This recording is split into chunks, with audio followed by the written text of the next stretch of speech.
أما بعد فأعوذ بالله من الشيطان الرجيم بسم الله الرحمن الرحيم إلا تنصروه فقد نصره الله إذ أخرجه الذين كفروا ثاني اثنين إذ هما في الغار إذ يقول لصاحبه لا تحزن إن الله معنا فأنزل الله سكينته عليه وأيده بجنود لم تروها وجعل كلمة الذين كفروا السفلى وكلمة الله هي العليا والله عزيز حكيم. بسورة التوبة سلوختم آیت تعلق رسول اللہ صلی اللہ علیہ وسلم ہجرت سرا متعلق ہے. اسلام دا اللہ دین اور دا اللہ آخری کتاب قرآن مجید دا اللہ ڈیل وے نعمتون دی اللہ مونگتا دا مفتو کے ملوکل دی پکار دارے چل دے صحیح حق ادا کلیشی اور حق اللہ غیر کی چھ انسان تا دے بنیادی تاریخ ہم معلومی دے علم ورسر ہمی اور بیاد دے مطابق عمل ہم گئی. کافی وخرا سے دا خبر علم کی دا کہ صحابہ کراموں مبارکے دا مسلمانوں بنیادی خیالات یا بنیادی نظریات اخویا سراسر غیر اسلامی دی یا سو دا غلو دا فساد شکار دی. دے وجنا ازلدہ غواری چرا صحابہ کرام مبارکی او سلسلہ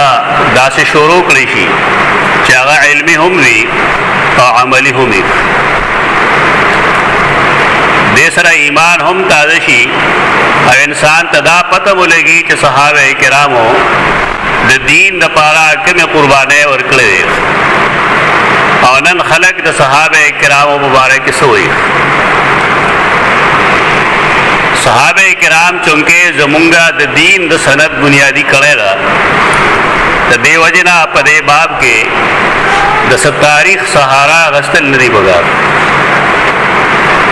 دا دے مطلب دانی چیرگن مونگا تاریخ اہمیت نے انکار کو تو تاریخ اہمیت پخپل زیر ہے لیکن عمومی طور تاریخنا خلق کم مورخین چی لکل کئی ناغیزان یو طرف تا نشی ساتلے خامخا داغی یو کسر تعلقی یو جانب صرف خود دے وجنا ہر سڑے دخپل مخالف پا باب کے دیر گند لکل گئی اور دخپل و خلق پا بارے کے دیر بہترین لکل گئی. پدے وجہ دا تاریخ پزور سا عقیدہ یا سا عمل نثابتی آئیو صحیح تاریخ چھ داغے رجال معلومی داغے افراد معلومی داغے راویان معلومی داغی وثاقت و غیر وثاقت ضعف داغی حافظہ داغی مروت و غیرت معلومی بیا بے شک دغا شان تاریخ داغی پا بنیاد منگ خبر ثابت ہو لش تاسو کدے خبریں تک قتلی چدیو معاملے عینی گواہان بیخ اگر گواہان دروغ جنم نئی رشتی نی لیکن کلے چیغی عدالت تڑوان دیشی نپاغی بانے باقیدہ جرح کولش داغی جرح مقصد دائی چے عدالت یو صحیح نتیجے تو رسی دا تاریخ دا پارا دارنگی دا حدیث دا پارا چی کم راویان دی پاغیبان جرح پدی بنیاد بانے کولیش چی منگا یو صحیح نتیجے تو رسو دی دا مطلب نہیں چی منگا غیتر شک پا نظر گورو یو یقینی چیز دے نو قرآن و حدیث یقینی چیز دے تاریخ هغه شان یقیني چیز نه دی. د دې وجه نه تاریخ کې چې کوم تاریخ صحیح دی نو صحیح دی او چې کوم غلط دی نو غلط دی. چونکہ صحابہ کرام د دین بنیادی راویان دي، بنیادی نقل کوونکي دي د رسول الله صلی الله علیه وسلم د دین. په دې وجه د هغې په باره کې د تاریخ په بنیاد مونږ د څه خبرې نه انکار کو او نه اقرار کو. په دې لوی لوی خلق نه پوهېږي، هغې دا خبره یې رشي چې صحابه کرام دا د اسناد د دین بنیادی کړی ده. په دې وجه قرآن او حدیث کې چې د دې په باره کې څه خبرې لیکلي دا خو درست دي، که هغه د هغې په منقبت کې او که د هغې په تنقید کې. البته یو تاریخ چې کله څه خبره لیکلې ده نو موږ به د هغې نه د هغې سند ګورو، طلب کوو وخت. که سند د هغې صحیح وي نو خبره به قبلولی شي او که سند غلطي نو خبره به رد کولی شي. دغه اصول دی د دین اسلام. په دې باب کې چې کم صحابي لومړنی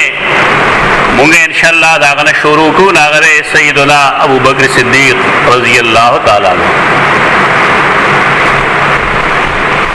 او دا په دې وجه وایو چې نن خلق د ابوبکر صدیق د مرتبې نه واقف نه دي، د هغه د کارنامو نه واقف نه دي.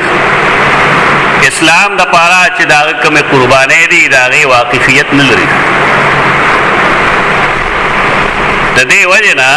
پکار دا چې مسلمانان په دې خبره پوه کړي شي چې په امت کې د رسول الله صلی الله علیه وسلم نه وروستو افضل ترین صحابي هغه ابوبکر سیدنا ابوبکر صدیق رضی الله عنه. د دې مطلب دا نه چې د نورو صحابو څخه فضایل نشته. هر صحابي په خپل خپل ځای باندې ډېر لوی انسان دی، د ډېرو لویو فضایلو او کمالاتو مالک دی. لیکن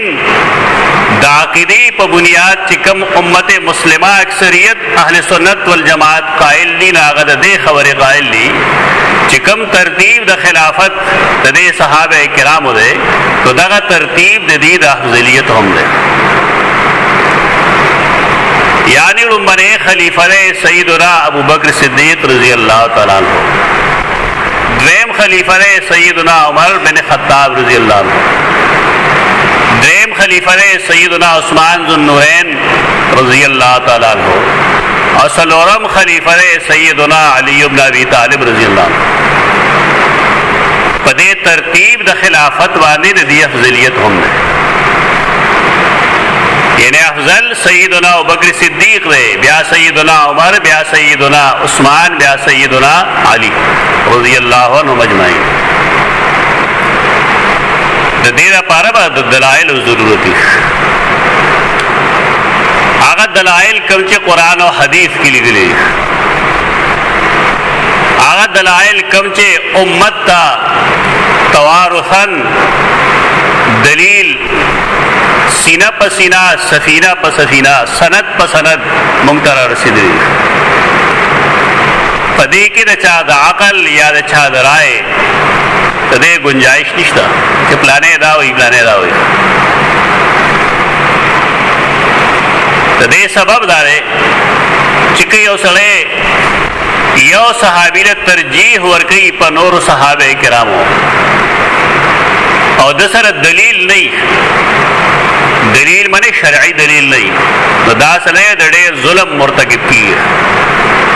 ظلم کوي. د دې وجې نه اولنی صحابي د چا چې مونږ انتخاب کړی دی هغه دی سیدنا ابوبکر صدیق رضی الله تعالی عنہ. دا د رسول الله صلی الله علیه وسلم خرم دی. سیدہ عائشہ صدیقہ رضی اللہ عنہا د لور ده.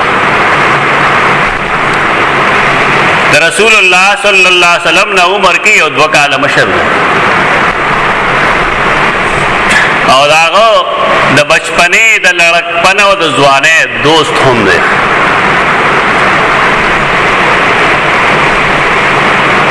د رسول الله صلی الله علیه وسلم د پیغمبرین مخکې هم د نیک بنی آدمو ډېر نیکانو داسې د غیر مسلمو معاشره کې مخخ خلق موجود دي دا داسې نیک بنی آدمو چې دو پاغه زمانه کې چې لا نبوت نو راغله نو شرک نه کو بت سجده نه ولګول چې تشراب نوز کلی دا आवाज دینا بلکې ګڼ خلکو صہیب رضی اللہ تعالی عنہم داسې سړیو سیدنا ابو ذر غفاری رضی اللہ عنہم داسې سړیو تاریخ کې سړی ګرځي نو 1200 کسان ډېر کسان دي ډېر افراد چې غیر جاهلیت په زمانه کې ځان داغه سزرون ساتل لري کم کې چې مشرکین مکه مبتلا وو او داغه وجه دا چې داغي عقل روغ او غي د عقل استعمال کو کم خلق چې د عقل صحیح استعمال کوي هغه الله نه گمراه کوي کله خلق د عقل غلط استعمال کوي دا الله او د رسول مخالفت کې دا غي استعمال کوي نا سړی ویلا دي ابو بکر صدیق ددنم عبداللہ دے یا عتیق دے یا عبد الکعبہ دے دا مختلف اختلافات پدیس زنو کی ولی راضی دنے سبب سرے کم خلق چی دے واقفیت نلری ناغت دا دیر ناشنا خبر اخکاری چی دا یو سڑے دمر اختلاف دے بگی یو داسې معاشره چې پای کې د لیکلو او د لوستلو رواج نه تاریخ نه لیکي خلک داغي نوري دنیا سره ډونګې تعلق نه سرسری اوپر تعلقي مداري په باره کې داسې اختلافات راتلل داسې د عقل خلاف نه عربو کې نه د لیکلو لوستلو رواجو نه پای کې د تاریخ د لیکلو رواجو نه پای کې د کتاب د محفوظ کولو رواجو هر یو سیز باغی اولاد با د پلار نزد کول پلار به د نیکه نزد کو نیکه به د خپل پلار نزد کو دې طریقې سره سینه به سینه به کار روانو بیا درېمه ده چې د عربو یو رواج دی هغه دا دی چې یو کس له شپږ واته نمونه ږدي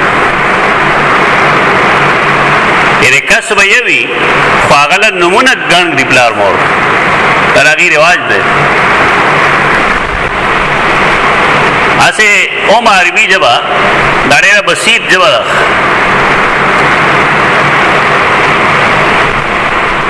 مبرد خپلو کتابونو کې دا لیکلي دي چې عجمیان خلق به د عربۍ څه مقابله وکړي عجمیان زمری ته زمری وي بس یو نوم دی لورځي شعر به ورته وي زیات نه زیات لاین به ورته وي انګریزی کې لیکن عرب د زمری 150 نمونه پېژني عربۍ کې د زمری 150 نمونه هغه بیا یو شمېر له دا ورته وي خدای خو رواج دغه د عربو بل رواج داره چې کله هغې اولاد له نومونه ږدي نو خپل اولاد له چې نوم کم ږدي نه ډېر خطرناک دي لکه ثعلب نوم به ږدي وجیله اسد نوم به ږدي کلب به ږدي دا کم خلک چې د اسماء نه واقف نه وي که نه نو هغه وایي دا ګوره سپینه مې ولې اخره دا زمونږ د علاقه کې نه یوازې بلکې ټول پاکستان کې تقریبا د خلقو اپروچ دغه دی چې دا سپی ورته وایي دا ورته که اسد ورته ووایي نو خیر دی خو کلب ورته ووایي وایي دا ناکاره نوم دی د عربو رواج دغه نه و عربو با دا نمونه کې خودل د صفت ته وایي د کلب معنا معنا غي سپه نه کوي، د کلب معنا غي وفادار کوي. د اسد معنا غي زمره نه کوي، د اسد معنا غي بہادر کوي، شجاع کوي. د ثعلب معنا غي لومبړ نه کوي، چالاک کوي، هوښیار کوي. د عربو د اسماء هغه طریقه نه ده کم چې د پښتنو ده یا د عجمو ده. او بله چې دې نومونو باندې هغې خپل دشمنان یې البته چې د هغې کوم غلامان یې هغې له هغې ډېر ښکلي نومونه ږدي، لکه سهل، سهیل منې نرم خو، حلیم، بردبار. یو نه چا تپوس کړی او تاسو خپلو زامنو له ډېر عجیبه عجیبه نومونه ږدي. د هغې زامنو باندې موږ دشمنان یې روښو او غلامانو باندې ځان خوشحاله وو او زموږ د خدمت لپاره. خو د عربو رواج ځان لري. یو سړی چې د عربو د رواج نه واقف نه وي نو هغه ته دا سلیونتوب غوندې ښکاري. د هر چا خپل خپل رواج وي، خپل خپل رسم وي. په داسې معاشره کې دا بعید نه ده چې د ابوبکر صدیق نوم دی عبدالله دی، عبدالکعبه دی، عتیق دی، دا ټول نومونه یې دا. البته چې کله دا سړی تحقیق شروع کی نو د ابوبکر صدیق ورونه نور دی، یو عاتق دی بل معتق دی، یو عتیق دی. عاتق، عتیق، معتق. چونکه د کعبې باغی عبادت کو نو ځکه یې ورته عبدالکعبه هم وی. البته چې کله اسلام قبول کو نو هغه نوم بیا عبدالله شو. دغه څه اختلاف نشته. اسلام وروړو کې سیدنا ابوبکر صدیق رضی الله عنه په نارینهو کې د ټولو نه مخکې دی او دا خبره تقریبا تواتر ته رسېدلې ده. سیدنا علی اول ایمان قبول کړی دی لیکن هغه وخت نابالغ و. سیدہ خدیجه د ټول نه مخکې اسلام قبول کړی دی زنانو کې. کم خلق چې تاریخ ګوري یا د سیرت سره د هغه تعلق وي دا جملې کتلی چې زنانو کې ټول نه مخکې خدیجه ایمان راوړی دی، بالغانو سړو کې ابوبکر صدیق راوړی دی، نابالغو کې علی رضی الله عنه راوړی دی. دا تطبیق دی اصل کې که مونږ دا وایو چې علی الاطلاق د ټول نه مخکې چا ایمان راوړی دی هغه زنانه وه سیده خدیجه رضی الله عنها. د ابوبکر صدیق رضی الله عنه د اول ایمان وروړلو وجه څه ده؟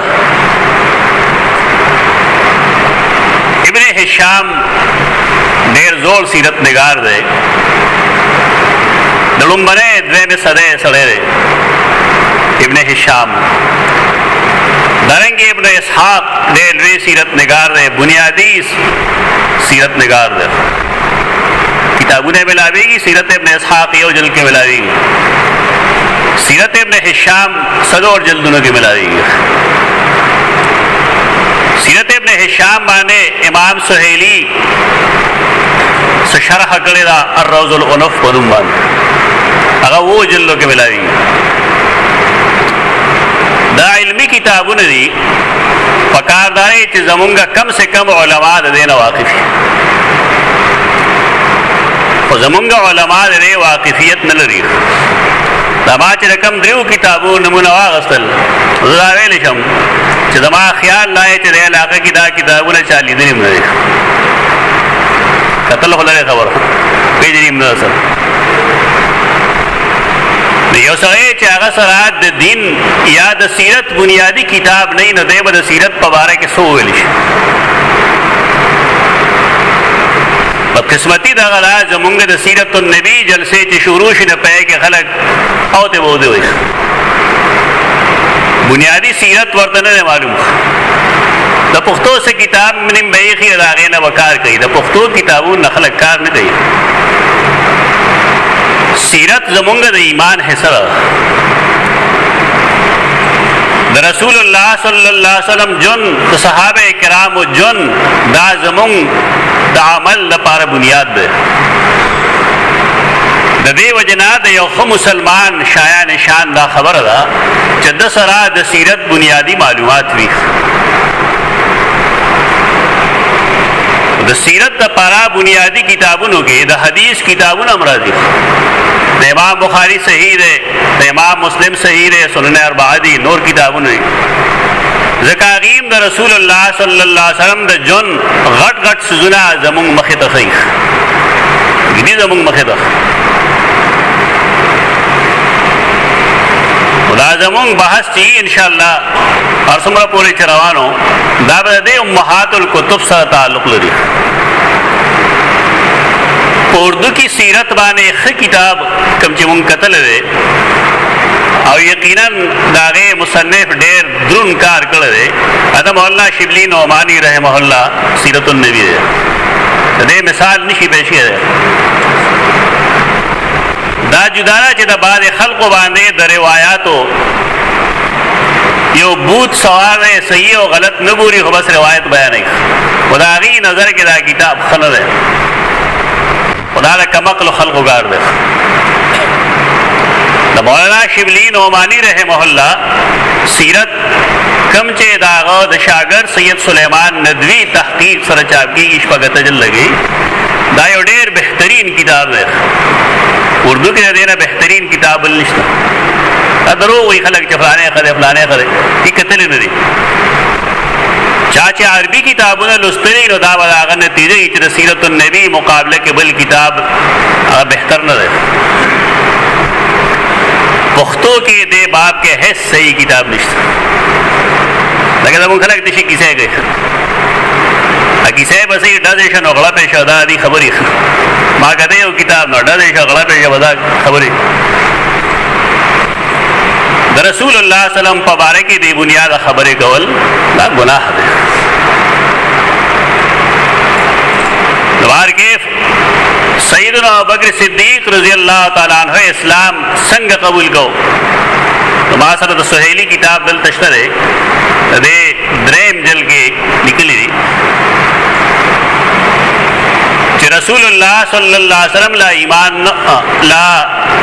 نبوت نو ښکار کړي نبی شوی لا نو چې ابوبکر صدیق یو خوب ولید چې سپوږمۍ قمر ښکار شوی دی مکه مکرمه کې. خدا سپوږمۍ د مکې مکرمه هر کور باندې دې شغلې اور پریوتی دي. آخر کی زمینم چې دا سپوږمۍ زما حجر تراله زما دامن جوله تراله. دا ابوبکر صدیق خوب ده. دا خوب یو ځان لسیز ده. دا خوب په تعبیر باندې دې دور کې څوک نه پوي. اسه چې ویا سه غب درته لګي. دا خلقو خیال نه چې دا خوب اکثر الټه خيږي او غلط خيږي. دا نه الټه خيږي نه غلط خيږي. د دې لپاره چې د کم نفاست ضرورت نه خلکو کې هغه نشته. په دې وجه نه په خوب نه پوهېږي. د خوب د پاره د مسلمانانو څه شرط نشته دی. د خوب د پاره او داس کې د وده کېدو څه شرط نشته دی. قرآن مجید که تاسو لوستلی سورۃ یوسف مو ویلي د پای کې د مشرکانو د مصرانو چې بيدینه و داغي د خوب تذکری دی. او هغه خوب چې یوسف علیه السلام ته پیش شي هغه تعبیر صحیح دی. خوب دې سره تعلق نشته چې خسر لیدل یا خراب شي لیدل. مسلمان لیدل که کافر لیدل او داس کې لیدل او کې به داس لیدل دا خلکو خبرې. قرآن او حدیث سره یو ګوري د بیا پوریږي به خبرو. قرآن او حدیث نه معلوم نه خلق د مخلوق خبره بتا ته به طور حجت پیش کړي. د مخلوق خبره دلیل نه، دلیل قرآن او سنت. دا خوب هغه لیدلو هلته کې او راهب هغه ته وویل لا راهب ورته وایي د خوب مطلب دا دی چې هغه آخري نبی د چا چې مونږ پته مایو سیدنا محمد مصطفی صلی الله علیه وسلم دا هغه دور هغه نږدې دی راغلی دی او ډېر زر ده چې هغه خپل نبوت اعلان وکړي او دینه معلومیږي دا چې ستا حجر تبا غرازي مقصد دا چې تبا داغه دست و بازو جوړېږي دا خوبو او کله چې رسول الله صلی الله علیه وسلم د خپل نبوت اعلان وکړ لومړی سړی هغه ابو بکر دی ابو بکر دې تلفظ زمون خلک چې کوي نو غلطي کوي دی په کاف باندې شد وي بکر نه بکر بے کافر بکور باکر باکرا تبکیر بکارت بکارت دا ټول یو قسم الفاظ دي بے کافر منه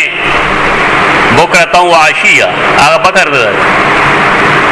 سبا وختي ابو بکر اسلام تا سبا وقتی راتلونگے اول اسلام قبلونگے وہ کلا کلا سوالات کیوں لکل چے ابو بکر تا ابو بکر ہولے ہوئی زمان خلق وڈیر دلچسپ جوابو نگشن یونیورسٹی کے ماں پیپر کیوں لکل چے ابو بکر تا ابو بکر ہولے ہوئی ٹیسٹ مونگا آستا پیج 20 کسانا اکثروں کسانوں پاکی لکلی ہوچے دبا بکریاں پالا کرتے تھے دا زمونگا حالت تے نما بالخصوص کسان چی خپل مخی تکینول چاچے دا لکلی ہوچے بیزے بیسا دلے بدقسمتین آغا دینی مدارس و فضلاو دا زمونگا حالت یعنی زمونگا دینی عالم تم دا پتہ نشترے چی ابو بکر تا ابو بکر ہولی ہوئی دا زمونږ اسلام دی او چې کله دعوه شي قسمونه خوړل شي نو ډېر تکړه یې مونږ څنګه د اسلام اول قبول کړی او نو ځکه ورته ابو بکر وایي اسلام د قبول کو دی چونکې د خپلې قبیلې مشر و تجارت پیشه و مالدار و د رسول الله صلی الله علیه وسلم دعوت تپارا دے داغ دست و بازو جوڑ شو خپل مال دا رسول اللہ صلی اللہ علیہ وسلم قدمونو کدو وردو اذا زمان مال لے سمجھ استعمالو دا اللہ رسول داغا پر خپل دوست بانے دیر زیاد اعتمادو او آغا دے اعتماد سڑے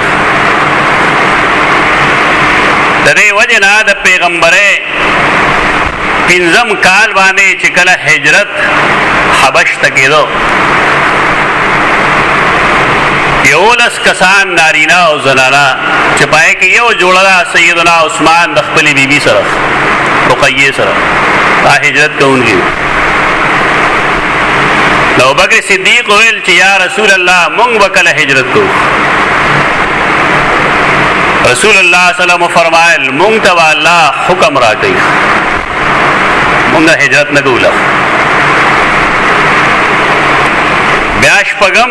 نبوی کے بیاس کسان حجرتوں کو حجرت حبشہ دوزل شد یولسم کال د نبوت باندې د مدینه منوره څخه خلق راغل دي او هغه د حج په موقع کې رسول الله صلی الله علیه وسلم سره ناشتي او ایمان راوړل رسول الله صلی الله علیه وسلم دا غینا د یو غونډه په ویخ کې بیعت اغستره لوز اغستره وې دا بیعت عقبه اوله وای بیا دولسم نبوی باندې دویم ځل شوی د هغې طبیعت عقبه ثانی وای دا حالات جوړي الله د خپل پیغمبر د بوتلو لپاره نور تاریخ دلته نه بیانو زما چې کوم مقصد د صحابه کرام حالات هجرت ته حالات څنګه جوړ شو پدې باندې جوړ شو چې صحابه کرام خلق تنگول دا ننم دای خلق کار دی چې هغه ذهني غلامان دي انسان لا الله یو بنیادی چیز ورکړل دی هغه ته ازادي وایي الله یو سړی د اسلام په منلو نه مجبور دی لا اکراه فی الدین ازادی دا مطلب دی الله اسلام خودل دی کفر خودل دی اسلام باندې رضا ده دا غي نتیجه خودلې ده دا غي داعیان را لګلې دي پیغمبران کتابونه را لګلې دي پاره رضا ده کفر نه ده کفار نے سزاګانې ورکړي دا غي داعی شیطان خودلې دا غي سزای جهنم خودلې لیکن انسان له فکری ازادي ورکړي دا چستا خو خلا کدي خواځي کدي خواځي دا فکری ازادي وایي په د باندې فرایض او خیال لای چې نه زه سره نه انسان باغه مني دارې خدای الله نام ډېر اوچته داوا کوي الله داسې نه کوي بل څوک داسې ولې کوي البته یو سړی مسلمان شه د خپل ازادي ختم کړي ده مسلمان د پاره بیا ازادي نه مسلمان دې ځان پرې پوهه کی چې کلمه لا اله الا الله محمد رسول الله ویل نو مال چې کما ازادي الله راکړي وا ختم شي اوس زبای حدودو کې پاتې کېږم اوس کم حدونه چې الله او رسول ما ته خو ورته ملوش خو که یو سړی نه پسري نه سو ګناشتا نه په موز کې څه کمه راځي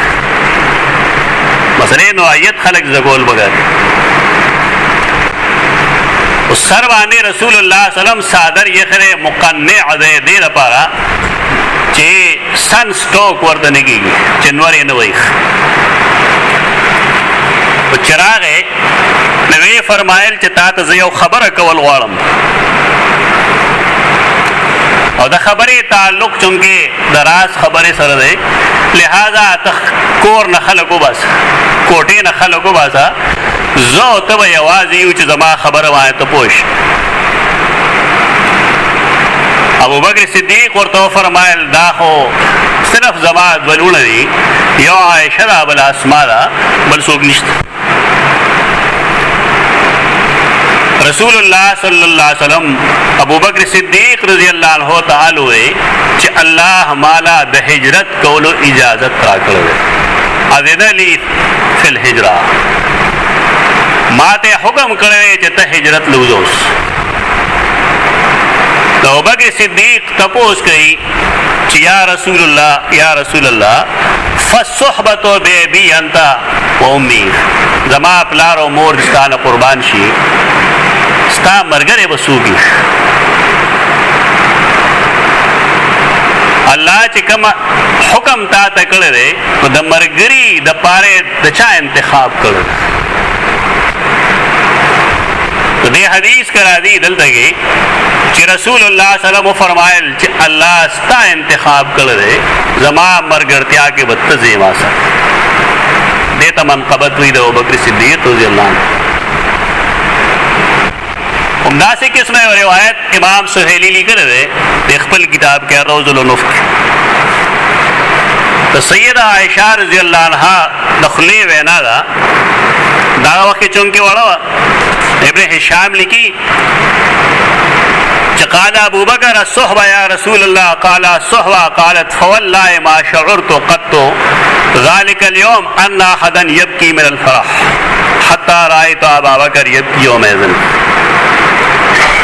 ابو بکر صدیق چې دا خبره وریدا چې زما ملګری بته د هجرت لا پجاش سیدہ عائشہ فرمائی زنه پویدم چې دی ولې جاړي خو درست بیا پوښم چې دا د خوشاله جوړاو دا وړه مرتبه نه ده چې انتخاب کیږي په دومره صحابه کرامو کې د ابوبکر صدیق د رسول الله صلی الله علیه وسلم نمبر پیدا قرآن مجید چې کوم آیت ما ویلې ده د سورۃ التوبه آیت 40 پای کې د هجرت تشبیه تذکرہ ما چې تقریر شروع کړې دورسنی بده تر اوسه ما به حواله څخه خبره نه کړې د سیرت حواله سره الله نه ریدل پګار دی بکواس نه کول پګار د سیرت په نوم باندې سچ وې دلیل سره وایي قرآن مجید کمایتونه دي کمایت کریمه ده د سورۃ التوبه دا تفصیل خو وکړو ان شاء الله چې د هجرت پښپا نور سوش حکم جلد صحیح بخاری کې لیکلي دی غزاری چې مونږه دواړو د رسول الله صلی الله علیه وسلم او د خپل پلار د پاره د خوراک تنظیم هم وکړو یدو تیلیم را واغسته هغه تیلې کولوي اسماء رضی الله تعالی عنها د خپل املانا کمربند پرانست لنګ چواچی زنانه د پاسه په کمربند چي حاجیان خلک پیډی نه هغه کمربند چي هغه فائدہ دای چې د انسان نه لنګ کته نه ورځي زنانا چونکی ډېر د پردیسیز دی په دی وجه عربو زنانو با خپل لنګ باندې کمربند اچو هغه خپل کمربند پرانست هغه کولو کنه په مینځه اوښلو او کمی تیلو کې چې دا غیر لپاره خوراک ورکو دا غي خلی پاره وتړل کمربند عربی کې نطاق وي نون تری الف قاف نطاق په دې وجه تاریخ کتابونو کې تاسو ګوئ ناسمات بذات النطاقین وي رسول الله صلی الله علیه وسلم هغه تو فرمایل انت ذات النطاقین وستا خود وکور باندې دا خوشاله خبره ده دې د پاره چې خوشاله شي او داسې الفاظ چې هغه تاریخي موقوع کوي شي هغه بیا د تاریخ حصہ دیو جنا که څوک تاسو کې چې اسماء ذات النطاقین ولې وي چې دا معلومه ده چاغه خپل کمربند دوی سیکړو او په دواړه حصو باندې د رسول الله صلی الله علیه وسلم او د خپل والد محترم لپاره چې کوم خوراک په تیلو کې چولو دا تیلو خلی پاره باندې باندې کړی دیو جناغه ته ذات النطاقین وي اس قرآن تفسیر کې کوم ټیم نه وخت شعر په باندې وځه ان شاء الله دا باندې جمعو کو بیا د هجرت د شپې نور سو واقعات د کوم تعلق چې سیدنا علی رضی الله عنه سره دی هغه د دې حصہ ابم ویل بګاری اقول قولی هذا استغفر الله لكم ولسائر المسلمين